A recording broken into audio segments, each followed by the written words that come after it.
Hi guys, today I'm going to talk about reducing the amount of multimedia things you own. So, through the process of being made homeless, we had to reduce the amount of multimedia items we owned. The major one being DVDs and the second being Xbox 360 games. So we had loads of these things, a big chest full of them. And there were a few important ones that we had to take with us for our daughter. To Cornwall because she really loved them, and they'd send her to sleep, etc., relaxed her and whatever. And there were, we thought, essential Xbox 360 games, and of course the 360 to play them on. If you've watched the previous videos talking about involuntary minimalism, you will realise that we haven't turned on the Xbox 360 in the 3 months that we've been here. It's not actually been booted up once at all, and we haven't played a game, we haven't looked at it.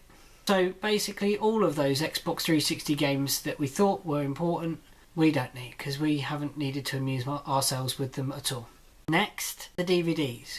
We bought a small case down of DVDs. Now there's several ways of reducing, maybe not the amount, but the amount of space they take up. So the plastic case of them is massive compared to the actual DVD itself. So some DVDs I know and games have very, very nice packaging. Now you might want to keep them for that. So I really like the Skyrim map that comes inside Skyrim, and I had a really cool Hellraiser box set which had the first 3 Hellraisers in it, and it kind of opened up. It was the cube and it opened up and it was really sweet. And things like that you might want to keep because they're aesthetically pleasing. But most of your games and most of your DVDs will just come in the box. So get rid of the box. Put them in a wallet and tuck them away. You don't need that many bits of plastic sitting around. Get them recycled. But that does mean sort of weight in the box and everything. So what's the other way? Especially with DVDs and also with CDs, which I do own a lot of as well. I'm really considering ripping all my music off the CDs onto a hard drive. Same with the DVDs. And having that really small transportable device with those DVDs on and with that music on that I can take with me anywhere. The other thing to think about is, what were you having those things for? Why did you have those DVDs? Why did you have those CDs? Now there's the first thing that I mentioned, the aesthetic value, that they look nice. So again, the packaging might be really cool, you might really like that. The second thing is the content. So look at your DVDs and look at your CDs and think, why did I buy that initially? Why have I got it now? Do I still listen to it? Do I still like it? And that will make it valuable to rip. So that's my reason for keeping that, and that's my reason for ripping it. But a lot of the time I've got bags and bags and bags of CDs and boxes of CDs that I don't listen to, and I've got them just for the sake of having them, like things like Garage Hits and those free CDs from the front of Krang magazines and Metal Hammer magazines that I never listen to. It's just in case I suddenly need to listen to, I don't know, Killswitch Engage's pop hit that they released. I have it there to listen to. I never have listened to it, never will want to listen to that. Same with games. Once you've completed a game, do you really need to keep it? No.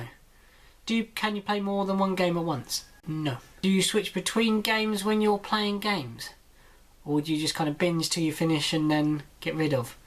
Yeah, that's the kind of way I do it. So I'm going to get rid of all my old games. I don't need them. Possibly rid of my Xbox 360 completely. The point of the video is, 1. Can you reduce the amount of physical space that those items take up? Creating more space in your home will make your head feel clearer and make you feel better about yourself. It'll look tidier also.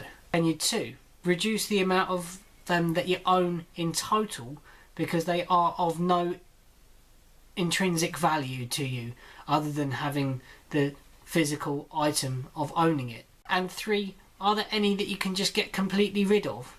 Or can you completely remove the necessity for them in your life? Like I'm considering getting rid of the Xbox 360, which would negate having any games for it.